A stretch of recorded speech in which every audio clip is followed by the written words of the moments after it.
paguemos o juro dos Estados Unidos 3% ao ano, sobrarão bilhões, dá para todas as escolas, hospitais, se o senhor quiser. Vamos parar com isso. Mas entendo os juros. Ah, então o senhor de novo entra na corrente daqueles que dizem que isso é intocável. Não há diálogo.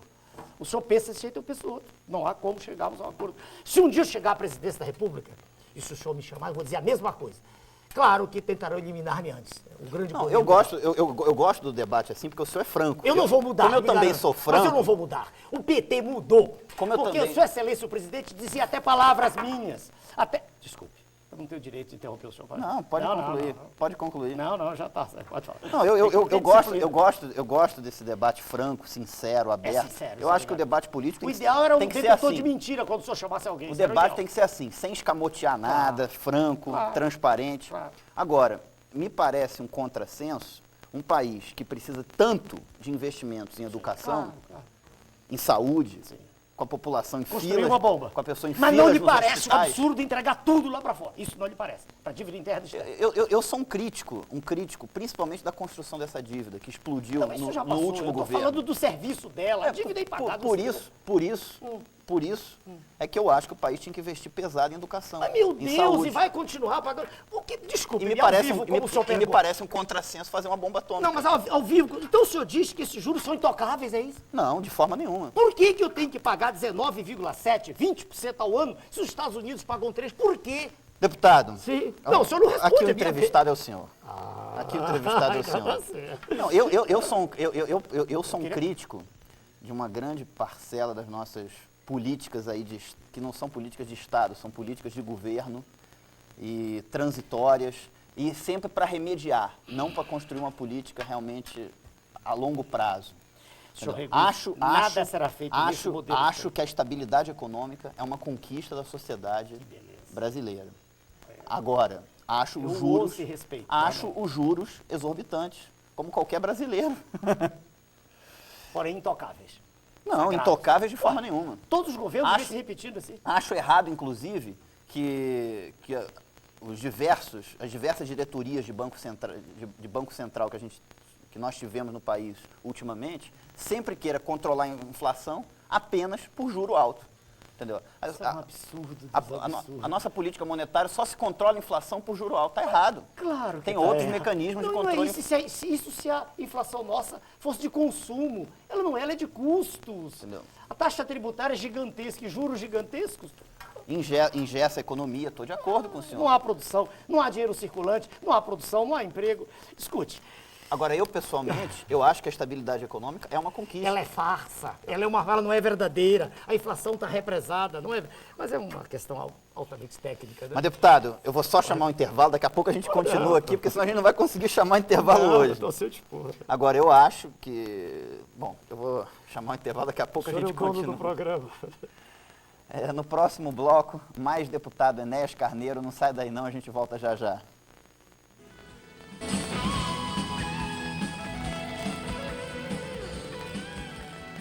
Voltamos com o Idesta, trazendo hoje uma entrevista com o deputado federal Enéas Carneiro, presidente nacional do PRONA, do Partido da Reedificação da Ordem Nacional.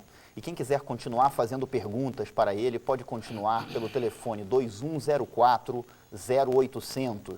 2104-0800. Deputado, eu vou começar aqui pelo Carlos Alberto, da Asa Sul. Gostaria que o deputado falasse sobre a dependência do Brasil em relação aos países centrais do capitalismo, dependência econômica, cultural e política. Qual a saída para o país? Só existe, para o senhor que faz a pergunta, só existe uma saída.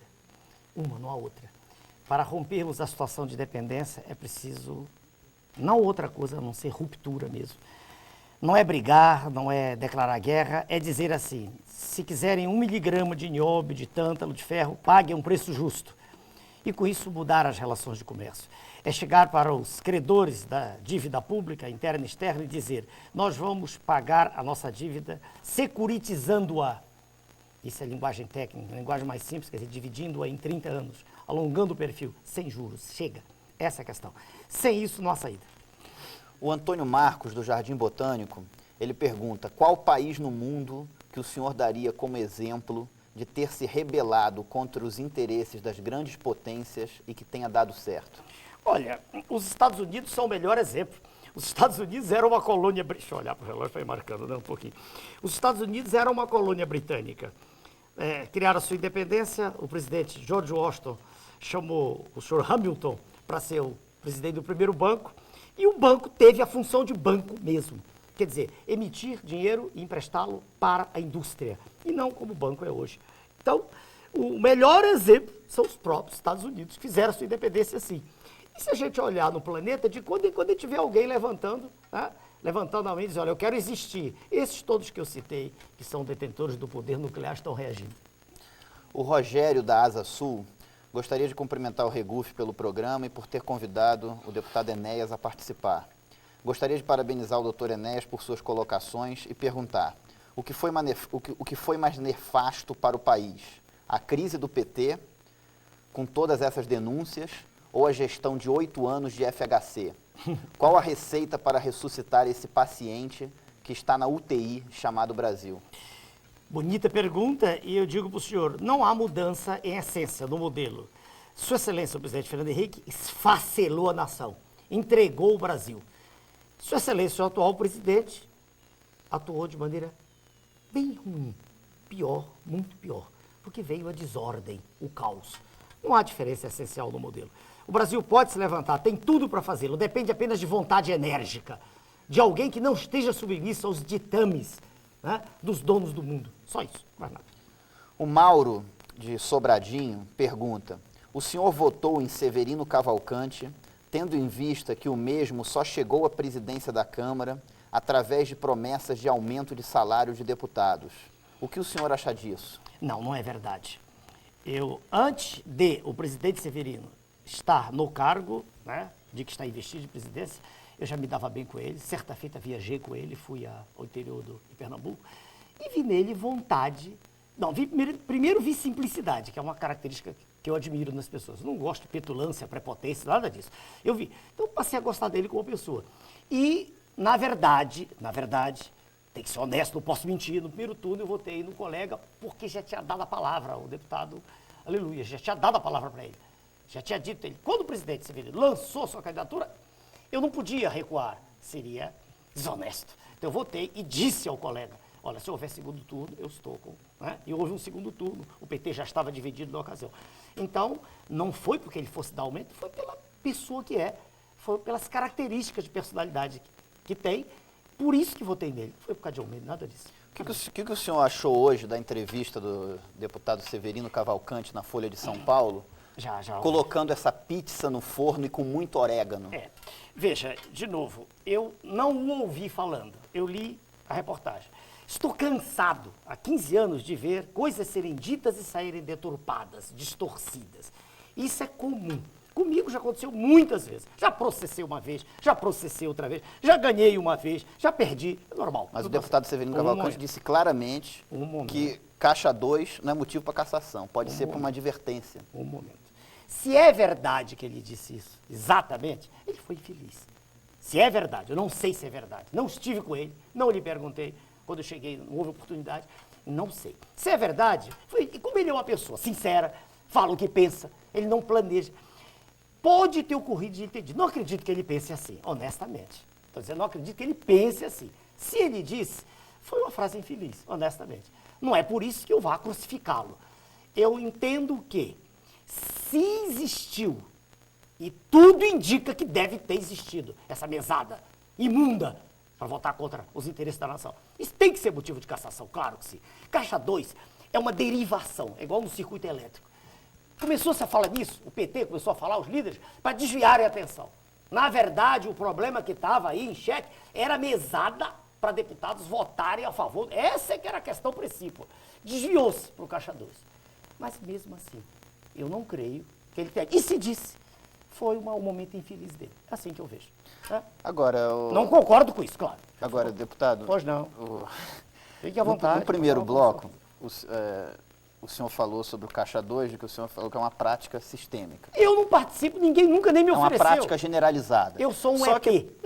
Só que o problema central é que o senhor vai chegar e vai falar para o contribuinte que declara o seu imposto de renda todo ano Se ele omitir alguma informação lá... O que o senhor diz para o dono de multinacional da Licença que não tem lucro? O que o senhor diz para ele? Que uma dessas grandes multinacionais que faz consulta no exterior da matriz... Mas uma coisa está errada e a outra também. Um erro, mas nessa ninguém mexe. Mas um erro não justifica o outro. Eu não estou justificando. O que um cidadão de bem, que paga seus impostos direitinho, vai chegar e vai falar, o presidente da Câmara disse que Caixa 2 merece advertência, não merece cassação. Eu já cassação. disse ao senhor que eu não concordo com isso, acabei de dizer. Se ele disse... Mas o senhor falou no primeiro bloco que Caixa 2 é normal. Não, eu não disse que o que se passa... Eu não aceito Caixa 2 como normal. Nem eu, homem de Deus, eu também não, mas o que eu estou dizendo é que há certas questões que andam por aí e às quais o senhor e muitos estão dando esse valor. Quando eu vejo questões maiores de que ninguém toca, foi isso que eu ponto desde o início da discussão. O senhor diz que uma é ética, a outra não tem nada a ver com ética, são ideias. É um eufemismo que o senhor criou aí, entendeu? Quer dizer, eu não vejo assim, para mim está tudo errado. Tudo. Para mim está errado, o senhor quer ver? Dentista, médico, não vou citar o nome, o senhor vai, como é que se diz? Com recibo ou sem recibo. Isso me dá náusea. Eu não faço isso. Pago um custo colossal, uma firma pequena que tem. Uma época em que uma colega lá de São Paulo estava vendendo cartinha, foi um escândalo. E estava tudo registrado em nota fiscal. Quer dizer, isso incomoda a gente. Eu concordo com o senhor que incomoda. É que eu não vejo isso como questão central. Essa é a questão. Esse é o ponto. Não adianta, não vamos chegar a resultado. Eu não vejo como questão central. Eu vejo como uma coisa pequena, essa é a questão. Mas deputado... Não adianta, o senhor não vai me convencer, nem eu, o senhor. Bom, eu prefiro que a gente vá para outras perguntas. O senhor não vai me convencer que essa é a questão central. Mas o meu objetivo não é convencer o senhor. O meu objetivo é dizer, principalmente para o telespectador... O que eu penso, mas já disse claramente, não é a questão central, o senhor telespectador, não é. Há questões centrais muito maiores, que dilapidam a economia brasileira. Mas, tudo bem, deixa eu só... eu vou ter que fazer mais uma vez essa... Se uma pessoa, na hora de declarar um imposto de renda, ela omite algumas coisas, ou um empresário cria um Caixa 2, na minha opinião, isso é eticamente condenável, é juridicamente ilegal. Na minha opinião, tinha que dar cadeia. Nós temos que ter respeito às leis desse país. Se um deputado que faz vida pública, ou seja, a vida pública exige uma estatura moral. O senhor está repetindo. Se essa pessoa faz uma campanha com Caixa 2, esse deputado não ser cassado é dar um péssimo exemplo à população. Tudo bem, vamos ser cassados. Já chegamos lá. Mas quem admite mas não é questão central. Para mim não, mas o senhor quer que eu mude não é um crime. Não pode dizer que não é um crime. Eu quero dizer que é, do meu ponto de vista, algo menor quando a nação entrega crianças, vão para a rua pedir esmola, meninas se prostituem, o número de pessoas desempregadas é gigante, e tudo fica normal. A razão, a causa, a submissão, a entrega do patrimônio não é questão ética. Nós não nos entendemos, não faz mal. O senhor já disse o que pensa, eu já disse. E o telespectador já sabe exatamente o que eu penso também. Agora, também tem muita gente nesse país que agora só fala em erro como se alguns erros não fossem crime. Tem muitos erros aí que não deveriam ser denominados erros.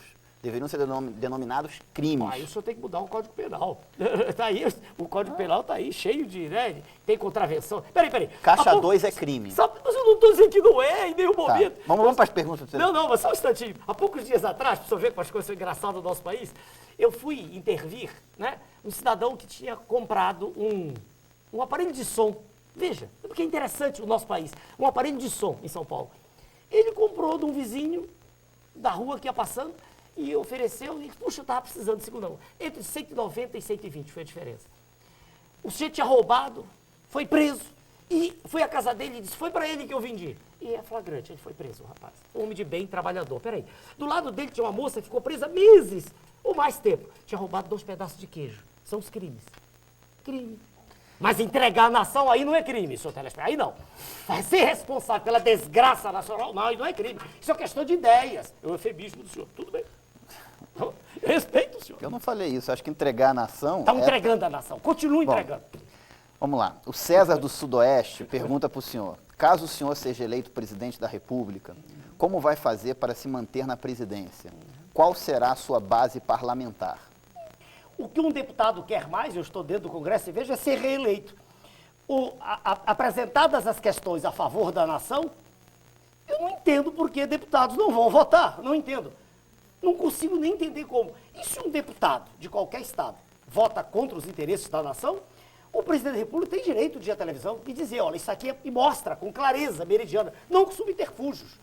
mostra com clareza. Não vai dizer que é preciso aumentar, taxar os inativos cobrados dos senhores muito idosos, porque a Previdência dá déficit. Não vai dizer uma mentira dessas. E aí vai. Eu creio que é perfeitamente possível. Eu creio que, aqui eu concordo com o senhor, é necessário um exemplo. Isso sim, um exemplo gigantesco de vontade de acertar. Um indivíduo que, se errar, venha diante das câmeras e diga, eu errei, errar demais, todo mundo pode errar. Se Sua Excelência o Presidente tivesse chegado e dito isso, até que eu tinha crescido no meu conceito, não fez isso. Fui traído. Traído? Que história é essa? A população está esperando isso. Errei, pronto, acabou. Errei. Porque todos nós erramos. Aí, a não ser que o senhor seja de uma espécie diferente da minha, eu erro. Todo mundo erra. Tá? Com certeza. O problema não é quando a pessoa erra. O problema Admita é quando, o erro. o problema é quando o erro é premeditado. Exatamente, Isso é que eu não é o que aceito. acontece no Brasil. Os dirigentes do Brasil planejam, premeditam enterrar o país, tornar essa desgraça em que nós vivemos, em que tem criança na rua cheirando cola a qualquer hora. Essa é a questão. Eu acho que o presidente Lula está no direito dele de dizer que foi traído. Agora, tem que nominar quem são os traidores, porque senão dizer que só foi traído, quero saber por quem.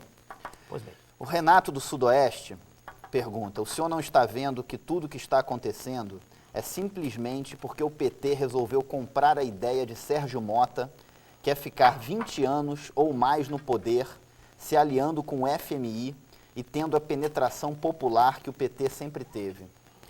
Eu não sei se o senhor está certo ou não, para o rapaz que está fazendo, para o senhor que está fazendo a pergunta. FMI, só para esclarecer aqueles que assistem ao programa, é apenas um braço do sistema financeiro internacional. O sistema financeiro internacional funciona como um gigantesco octópode, né? É um polvo gigantesco. Os tentáculos são Fundo Monetário, aqui o senhor fez referência, Organização Mundial do Comércio, Banco Mundial, que para cada dólar que entra no Brasil retira 1,4 dólar. E outras instituições similares, eu costumo dizer, et caterva. É contra isso que eu me ponho. Solimar de Taguatinga pergunta, diz, Regufe, você não está se precipitando em dizer que o PT não tem um programa de governo? Gostaria de lembrar que o pensamento social demora no mínimo um século para ser mudado. Imagina a estrutura social e econômica de um país. Deputado Enéas, não foi o PT que endividou o Brasil. Lula está apenas honrando os compromissos que os outros incompetentes fizeram. Sem comentário, senhor telespectador. Pode prosseguir. Com relação à minha parte, eu sempre vi o PT fazendo seminários, discutindo grandes ideias, e eu, sinceramente, imaginava que quando o PT fosse poder nesse país, o PT tinha realmente, com toda clareza, um projeto de país. E eu não vejo, sinceramente, com todo respeito, uma política de Estado, de educação sendo executada, uma política de Estado, de saúde sendo executada. Eu não vejo grandes mudanças nas áreas na área social, nem em educação, nem em saúde. E, sinceramente, não vejo uma mudança naquilo que o PT tinha de mais precioso, pelo menos para uma grande parcela da nossa população, que é uma luta pela ética na política. O PT foi eleito para mudar a prática política desse país, e ela não mudou. Continua tendo sua maioria congressual formada com critérios fisiológicos, com base no fisiologismo, de troca de votos no Congresso por cargos no Executivo, votos no Congresso por liberação de emendas, e eu acho que não é isso que eu posso chamar de um projeto de país. E não só do ponto de vista ético, como também do ponto de vista de ideias, de um projeto mesmo de país, de um projeto nacional. Eu esperava, sinceramente, muito mais. Mas, legal tua participação aí, eu respeito e fiz questão de ler na íntegra. O Alexandre de Sobradinho gostaria de parabenizar o deputado Enéas pela lucidez e competência com que está respondendo as perguntas. Se tivéssemos mais parlamentares como o senhor, o país seria muito melhor do que é hoje. Gostaria de parabenizar também o Regufe por convidar o Enéas, que tem tão pouco espaço na nossa imprensa brasileira. Acho Muito obrigado que seu ao senhor. fã aqui. Muito obrigado ao senhor pelas considerações. Ronaldo Teodoro, do setor de mansões de Sobradinho, considerando que o PT em Brasília é, entre aspas, carta fora do baralho, que candidato o Prona pretende apoiar ao GDF nas eleições do ano que vem? Eu não tenho, senhor, que faz, como é o nome do rapaz? Ronaldo Teodoro. Senhor Ronaldo, eu não tenho ingerência sobre o Prona nas diversas unidades da federação. Não existe um processo de controle local. Eu apenas digo ao senhor que os colegas daqui, que tomam conta do partido, tomarão as decisões que lhes parecerem as mais adequadas, no sentido de haver uma união de propósitos. É isso que eu posso responder. Uma coisa eu lhe garanto, não haverá união com o PT, isso eu lhe garanto. Deputado, tem algumas perguntinhas finais aqui. Finais aqui para o senhor. A primeira é o seguinte: como é que o senhor se qualifica e se define do ponto de vista ideológico? O senhor se define como direita, como esquerda? Como é que o deputado Enéas se define? Posso responder? Do ponto de vista político e Uma ideológico. palavra só, uma só, nacionalista, convicto. Agora, no que concerne a direita e esquerda, com todo respeito ao senhor, e essas expressões são usadas de maneira muito ampla, abrangente pela imprensa, mas nem deveriam mais ser usadas. Elas são anacrônicas, obsoletas e não têm nenhuma correspondência com a realidade. Se esquerda quer dizer que o Estado detenha o controle dos bens de produção, isso não existe mais. Vamos sair em Cuba. Se direita quer dizer que a iniciativa privada tem que tomar conta de tudo, então todos os países do mundo seriam direita. Isso não faz sentido. Essa distinção não existe mais, é anacrônica. Eu me permito dizer para o senhor, eu sou um nacionalista convicto. Não cabe ao Estado ter o domínio, cabe ao Estado intervir no sentido de melhorar as condições daqueles que não têm condição de sobreviver, daqueles que na luta, né, selvagem que aí está, não tiveram acesso. É o Estado que tem que cuidar disso. Essa é a minha posição. Outra pergunta, deputado. Tributação judiciosa, né? E não o que aí está. Deputado, outra pergunta. O senhor elegeu, junto com o senhor, mais 5 deputados pelo PRONA. É verdade. Hoje, apenas 2 continuam no PRONA. E dizem que o senhor é muito centralizador e autoritário demais. Sim. O senhor é autoritário? Depende do conceito de autoritário. Se ter vontade firme, saber exatamente o que diz, não andar em torno do arbusto, se isso é ser autoritário, eu sou. Apenas uma questão de curiosidade. Esses senhores que saíram estavam comigo há 2 décadas. Conviviam, participavam de discussões, seminários, congressos. E será que só depois de 20 anos perceberam minhas características de personalidade? Interessante, extremamente curioso. Muito curioso. Eu deixo a critério do telespectador também o seguinte fato: todos estão na base governista. 3 no PP e 1 no PL. Curioso, só, sem mais comentários.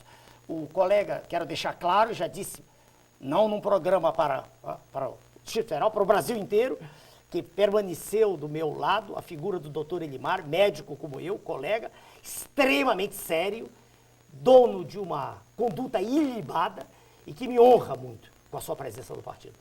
A presença dele faz com que eu me sinta revigorado. Deputado, Chegando ao fim? Tem mais algumas perguntinhas rápidas. Meia-noite e 2. Mas a sua presença está dando uma audiência grande e é importante aqui usar esse E a espaço. maneira como o senhor conduz também, não sou só eu.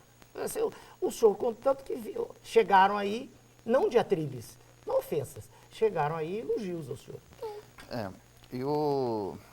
Eu acho que esse programa aqui é um espaço que é importante até para tirar as dúvidas do telespectador que está em casa. Bom, outra pergunta é a seguinte. Logo após as eleições de 2002, surgiu uma denúncia nos jornais. Mas será possível? 3 anos depois, em todos os programas, perdoe-me, que não há originalidade nenhuma nisso. As cartilhas... Mas não é questão de originalidade, é questão que o telespectador que está em casa pode ter curiosidade de saber e eu tenho obrigação de perguntar para o senhor. Então, se eu errar na pergunta, eu já sei que o senhor vai perguntar. Vendia cartilhas no diretório de São Paulo. É verdade, quem vendia era a doutora Vanir, sob minha orientação. As cartilhas eram vendidas com nota fiscal, todas. A firma é minha firma, tem meu nome, livraria editora Ernesto Aracaneiro. Todas elas estão no tribunal, já ganhamos em primeira instância, a questão está agora em Brasília. Isso é verdade, as cartilhas eram vendidas. Eu parei de vender apenas porque ela sentiu mal, porque não vejo nada demais e continuaria vendendo. É melhor isso do que dinheiro para da mesa, do que mensalão. Eu estou vendendo doutrina do partido para aqueles que chegam do partido e querem saber como é que eu e o nosso grupo fundador pensa. Isso é verdade. Tá claro? Tudo bem, mas posso concluir a pergunta, que a pergunta não era bem essa. Então, digo, a cartilha era vendida para quê? Para quem chegasse, candidato ou não. Um canalha que fez isso, esse escândalo todo, subvencionado, porque ninguém suportava uma eleição daquela que eu tive, gigantesca, sem ir a lugar nenhum, a nenhuma das 600 e tantas cidades. Então ninguém aceita essa vitória. Tem que ser essa pasmaceira, apertar a mão e dar galinha e prometer cargo. Essa que é a eleição brasileira. Fazer o que eu faço ninguém é estranho, é um ET. Então, um canalha que estava diante da minha colega, doutora, tá? Que inclusive nem está conosco, está no TSTB, ele estava com um gravador e ela dizendo para ele, convencendo, o senhor precisa nos ajudar, nós não temos... E digo, mas nós não temos nenhuma empresa, nada. Isso é a maneira que nós temos de ter recursos. O senhor vai ser o cara. E ele gravou toda a conversa. A Globo colocou, que beleza. Deputado, é verdade. Eu entendo a sua... Isso me indigna. Eu sei. Porque Eu entendo. 3 anos depois, a mesma pergunta. Deputado. Sempre no fim do programa. Não, calma, ainda vamos ter mais programas. Estamos meia-noite, 5. Mas fique tranquilo, fique tranquilo. Ainda tem tempo, a gente vai... Eu entendo a sua emoção. Agora, eu acho que é importante, até para o telespectador... O senhor recebeu aqui vários elogios dos telespectadores. Normal. E é importante para os telespectadores Eu não penso assim. terem total conhecimento Respeito do que ocorreu. o senhor, mas eu não penso. Porque senão... A verdade é sempre o melhor Mas é caminho. verdade isso que eu estou dizendo. Está no Eu tribunal. sei.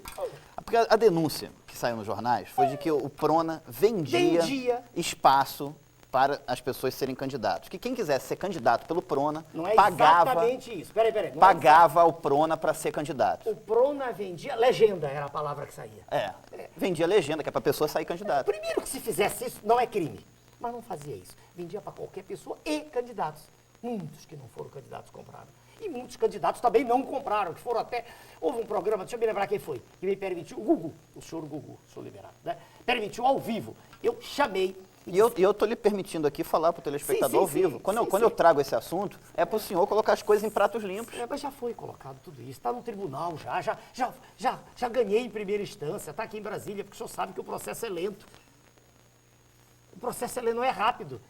A justiça é assim mesmo, é morosa, mas é natural, tudo está dentro do modelo que nós vivemos. Veja bem, o senhor Gugu permitiu que ao vivo eu convidasse esse cidadão para que ele viesse lá. Ele não foi. Eu o convidei para vir ao vivo, para ele dizer que ele tinha sido obrigado. Se eu tenho gente que foi candidato sem pagar, a pessoa chegava e dizia, eu tenho recurso. Era candidato. A hora que podia, a minha colega pedia. O que tem isso? Como é que se valoriza tanto isso? Diante de tanta imundície que aparece? Pelo amor de Deus. Eu já respondi para o senhor. Tá. O partido vendia apenas cartilhas. Não, em livro, cartilha, tudo com doutrina do partido. PT vendia boné, vendia uma porção de porcaria, não serve pra nada, vendia estrela. Nós vendíamos cartilha, documento ilustrativo, documento contendo a doutrina, contendo a realidade sobre o Brasil. Mas não é errado vender boné também.